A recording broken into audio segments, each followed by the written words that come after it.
Hi there, I'm Mark Isero, and this is Article Club, where we read, annotate, and discuss one great article every month on race, education, or culture. Welcome to June, everybody, and I'm excited that we're back. This month we are discussing The Abstract Rage to Protect by Amanda E. Machado. First published in the Adroit Journal, The Abstract Rage to Protect is about masculinity, the need for men to protect women, the violence that follows, and what we can do about it. I highly encourage you to read this piece if you haven't already, then listen to this interview, then sign up for our discussion on Sunday, June 30th from 2 to 3:30 p.m. Pacific Time. I'd be very happy to connect with you in conversation. All you need to do is go to highlighter.cc/discussion.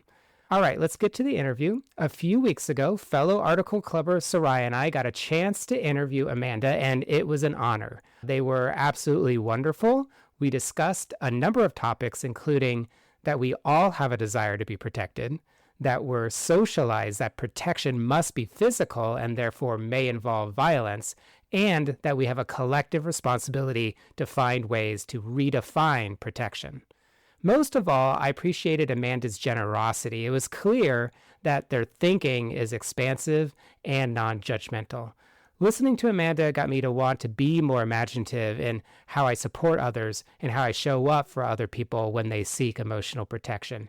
And it got me really, really excited to discuss their piece with you. All right, let's get to the conversation. Amanda Machado, thank you so much for being on Article Club. Thank you so much for having me. I'm really excited to be here. Sarai and I are here with tons of questions on your incredibly deep and extremely well-written piece, The Abstract Rage to Protect, which was in the Adroit Journal from last year. And we're just super excited to really get in there with some questions. And so, Sarai, take it away with our first one. There's so many things. I just want to open with that, just share the release of energy that I'm able to have after reading your piece and just sitting with it and thinking about it. And I really just wanted to open things up by asking if there's anything that you wanted to share, or, and just kind of hold spaces for the way we exist in the culture and experiences that you're writing about. I just really want to honor that and ask you if there's anything that you wanted to share right away about your process or anything. Yeah, well, I can share how the piece originated or how it kind of started for me. The piece started by first having this experience of sexual assault that happened to me when I was 24. And through gaining the safety in myself and desire to now want to speak out about that, I started sharing that experience with a lot of people close to my life, sometimes even just acquaintances at parties if it felt like the right moment, whenever we were, having a serious conversation about this topic. Me Too had happened after, so a lot of people wanted to bring these things up. So whenever those stories would start to come out, I would share mine and just started noticing a pattern, particularly among the cis men that I would share the story with, that whenever I would share it, the response would be, if I would have been there, that would have never happened, right? And it was always that same exact sentence each time. So then I just realized, just noticing the pattern of that same exact sentence being used over and over again, just got me thinking about, what was that? Why was this such a common reaction among people? And, having grown up with brothers and having grown up in a really patriarchal culture in the neighborhood and area and town that I grew up in, there's a lot that came up for me about how I was raised to think about protection and what people around me told me would protect me growing up. And then kind of the juxtaposition of that with the things that actually made me feel protected as a survivor, as an adult, as a woman living in a patriarchal society, traveling alone a lot, and how there was such a disconnect between those two things, what I was told was going to protect me and what actually did. So that's kind of how the piece started. I really wanted to write about redefining protection and understanding that I still don't have good definitions of what protection actually is, but that is kind of what I'm realizing is a societal problem of ours, right? That we all have this desire to want to be protected and to not have violence happen to us, but we have very different ideas of what that can actually look like. And sometimes don't even know for ourselves what that can look like. So yeah, that's what originated. That's how the piece began. I wrote it in 2020 during the pandemic when there was a lot of time for self-reflection and kind of going deeper into past experiences, and then only felt ready to finally share it with the world a few years later. Yeah, I mean, Mm. I remember the first time I read it, and one of the first things that really resonated with me was how you talk about the web of inevitability for men. Specifically, if you love someone, you must protect them. And specifically, the definition of protection is this idea of fighting and the idea of violence. And I wanted to ask you, why do you feel that this web is inevitable? What sort of makes this web inevitable? Hmm. Well, I don't think it actually is inevitable. I think it's maybe our societal like norm that kind of makes it feel that way, you know? Yeah. And I guess what I also wanted to come across in the piece was, that I don't actually believe that a lot of the people that responded in this way are doing it from a bad place. I think they're coming from it out of kind of like an automatic response of like, this is what I was raised to do. If I want to be a good person, I need to protect the people I love. And in order to protect them, sometimes that's going to require violence, that there's nothing else I can do. That is inevitable. And I guess I was trying to write something that could challenge that. Like, does it have to be inevitable? Does that have to be our automatic response? Is there other ways we could raise kids, raise people, raise siblings, raise friends that like, if you know a friend is in danger or might be violated, what is actually another way you can protect them outside of that kind of conditioned automatic response? I think noticing how inevitable it felt for the men in my life is what also was like interesting and stark for me, right? That like, wow, it's almost like there's no imagination to this. There's almost like you really can't even imagine a different option than this. And that's part of the reason why this keeps happening. Yeah, because we're thinking, Mark and I were speaking to the generosity of your piece and the ways that you can really tell you're not trying to be mean to people for their protection, but you're really trying to question like where it comes from. And we were kind of wondering about the ways that it can kind of become transactional, potentially misguided in a lot of ways, and how that really is counter to the stated goal of like love and family and protection and legacy. I just really want to express my gratitude for that, because that's what you're talking about, right? Is like looking for other ways to deal with things. And for me, like the blame of men and blame of this protection and the blame of like, why don't you do better, really keeps me stuck in a lot of ways. And so like looking outside this circle for other ways to protect, especially when it comes to queer relationships and how those things are perpetuated. I really want to give thanks for the way that you were able to weave all of those different things in there without getting away from the story that you were telling. Hmm. Um, To me, as I was writing it, I mean, part of the reason why I didn't write this for a long time was because I didn't want to implicate or shame any of the people mentioned in the piece. I wanted to make sure it was kept as anonymous as possible. I didn't want the piece to be seen as something that could cause people to just blame the specifics. I wanted it to instead be a big picture of like, look at how this is happening everywhere. It doesn't really matter who the people in the piece are because it could happen to anyone. And I think I wanted to write something that pointed to that, like the societal issues that are bigger than one person and that we're collectively responsible for, rather than what I think is often, even now, like a reaction to Me Too is just, a kind of a carceral, get rid of them, disposable, put that person in jail, like, like kind of response that I don't agree with as a survivor and never believed in. And I also just don't think works. But yeah, it was really important to me to write in a way that kind of tried to look bigger than that, and more towards the collective view than individual shame or blame. Yeah, I felt like you were really honest and vulnerable in the part where you were talking about during the time that you were dating men and how you were conditioned in this society about what protection should feel like. And also that you may have experienced some of those affordances, some of those privileges of this idea of sort of like how it felt to feel the feeling of protection, but then you change it up a little bit. And so did want to ask you a little bit about, did you feel that to be a transactional piece, especially with the specific roles that our society sort of shares with us that men and women are supposed to live into? Yeah, that's interesting. I don't know if I would use the word transactional. I think maybe just more conditioned and automatic again, and just kind of even in a queer relationship, even in queer structures, we sometimes just kind of, I don't even know what it is. Just your brain is like, oh, you're doing this, so I have to do this. And, someone has to be the man and someone has to be the woman. Or if I'm on protecting, then I have to be in charge and responsible for this. And I think just kind of marveling in how natural that came to me in a way that kind of scared me too, right? And kind of also made me realize how deeply ingrained this was, that when we're talking about masculinity and patriarchy, this isn't even something that only specifically happens to cis men. It happens, it's all of us, right? We're all inhabiting it. We're all digesting it every day, seeing it in media and everywhere in our relationships. So that then when even if we like queer one aspect of our relationship, some things can just kind of keep looping in ways that I, as a person who came out late in life, was kind of stunned by and didn't like. And I was like, that's not why I came out, to just rehash the same societal things again. Right. But just noticing how those kind of things can kind of happen organically if you're not aware and if you're not actively trying to disrupt them. Yeah, I definitely notice the choices.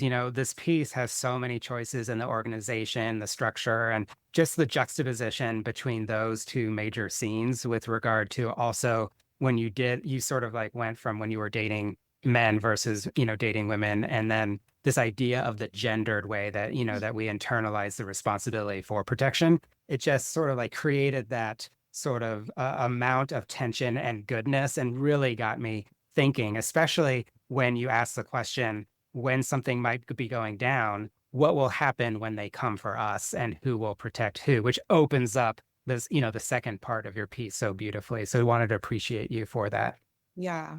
The statement of the when they come for us, as opposed to an if, really kind of opened me up a little bit. And just really thinking about how worry is turning into this like protection, right? From this male perspective.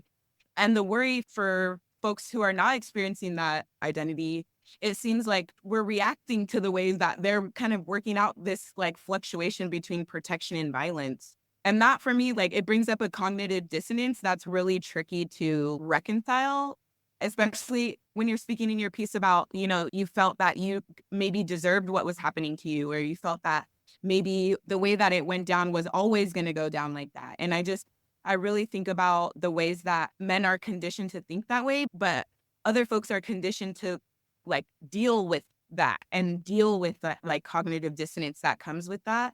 And so I wanted to ask, do you see that like crumbling? Like I'm trying to get to an aspect of hope, like on the other side, because I like that blindness is also something that angers me. And so I do like to look for spaces where I see that crumbling, and vulnerability is one of the ways I do see that crumbling. And I wanted to ask you the same thing. Yeah. Yeah, I mean, I do. I think part of why I wanted to write this piece is that I was trying to pin at the parts that like even the most feminist men in my life still struggled in. And I think he was one of them. Like, a lot of the men that are mentioned in this piece and a lot of just the men in my life that I've talked about this with generally, are trying to dismantle this culture every day. But I still feel like there's things that are so deeply ingrained that they might be missing. And one of those things I think is like this dissonance that you're talking about, where I see a lot of the people in my life who are queer and were raised as women just kind of knowing, in the same way that people of color also have just things that ever since we were little, we just know what is going to be dangerous and what's going to be safe. In the same way, like we just have a different acceptance of a certain kind of violence that is always present towards our bodies and the way it can be violated at any time. And I think what I saw with a lot of even the most progressive feminist men is just this continuous attachment to this idea that that's something that can be controlled, that if you fight hard enough or work hard enough, that just won't happen, rather than accepting that this is like, so ingrained in our culture that attachment to control is not actually helpful and is sometimes, a coping mechanism is what I saw from not being able to emotionally handle how tragic it is that this is the society we live in, right? And I think at the core of the, like, if I would have been there, that wouldn't have happened responses, that's my theory on what that is. Like, rather than being able to like hold the emotional weight of knowing that someone in your life was hurt in this way and being able to stay with that, there's like a running away from that and a feeling of like, must have been something I could have done, or there must have been something I could have controlled in that situation. But that almost feels, easier to cope with. Well, I think that's something that, needs to be talked about and discussed. And I do see it changing. I mean, I think one positive that I would say about this piece is after it was published, a range of people in my life contacted me and wanted to have conversations about it. And so I do, even just that gives me a little bit of hope that I do think it's changing people's minds, and making people reflect, and having people, in those conversations, they were really positive. They were like, you know what, like I never considered this, but now I'm looking back at a lot of situations in my life where I might have responded in this way and reflecting differently. Yeah, it definitely had that effect on me a whole lot also as a cis man, as far as like opening up different possibilities. And as you said at the beginning, like it's not like that you have all the answers or whatever, but it's like a different way of thinking and a new way of actually having a conversation. And I loved, especially toward the end of your piece, you are speaking about different ways and mutual ways of protection, and specifically perhaps women's protection as being different. There's this just really deep piece in your piece around the idea of I cannot protect you from what will happen to you, but I can hold you when it happens. We hold each other when the inevitable finally happens to you. And it just, obviously, your choice of every single word in your piece is absolutely amazing. But the idea of, similar to what Sarai said earlier, the idea of if versus will happen, but then also the focusing on holding each other when the inevitable does happen to you. I guess my question is, when you have had those conversations, with other folks, what is the reaction that you're getting with regard to like maybe a new way of being around protection? I think it's a lot. I mean, I don't know. Like, I don't think it's a lot of specifics. I think it's just an acknowledgement now that we don't have a lot of imagination for this, and then we've allowed ourselves to just have like, this is the way it's always been. This is the way it's always will be. This is the only way I can do it. And I think now, like, an opening of like, maybe even it's just a question I should be asking. Like, maybe what if we just asked our friends, how can I protect you in this moment? I think we feel unsafe, right? Like, or if we go to this festival, we might feel unsafe. What would be the best way to protect you in that moment? Again, even as a person of color, I've kind of had those conversations. I know, like, I hike a lot. So a lot of times when I go hiking in very white, rural, conservative areas, like with people of color, we have that conversation. Like, we're going to camp here. Like, what would help you feel more safe? How can I protect you if this happened? When we get gas, do you want me to get out of the gas station? Like, what do we, like, let's strategize on what actually feels like protection here. And I think there's ways we can do that around women and assault and like keeping our bodies safe too, even though there's a lot that's still unpredictable. And so I think it's partially that, just like starting to open up those conversations.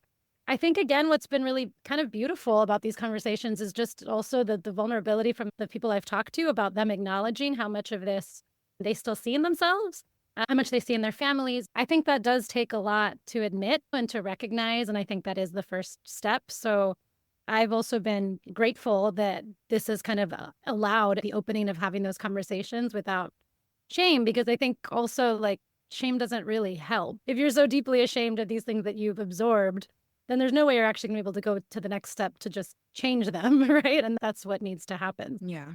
We were chatting also how this kind of like, oh, what would happen, if we did something else, kind of living into the future, like new world building. We were thinking like Octavia Butler, and like this really reminds these like concepts of protection are like really reminding us that like, so, yeah, something else is possible. And the fact that we haven't necessarily got there yet, like, that's okay. But something that you say in your piece is like not being able to tell the difference between protection and violence. And I think like that's part of it. Part of where we're going is like being able to have a difference there. Yeah. In your piece, you say you could never tell the difference. And in a space of imagining, like, what would you want the differences to be? Oof, that's a good question.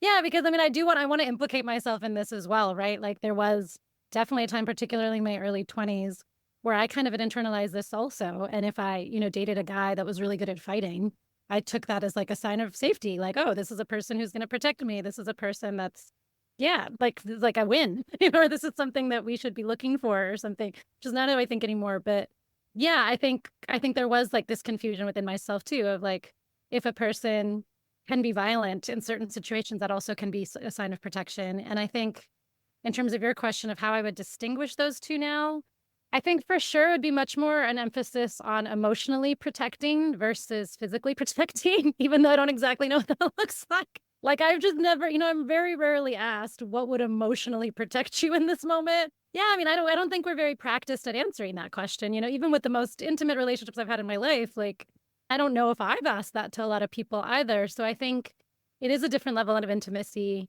to ask people what emotionally makes you feel safe in a moment or protected when you're emotionally unsafe. And how can we do that? What are ways that you do that? I think that's a lot harder than just putting our bodies sometimes on the line, which is probably Yeah. why you avoid it.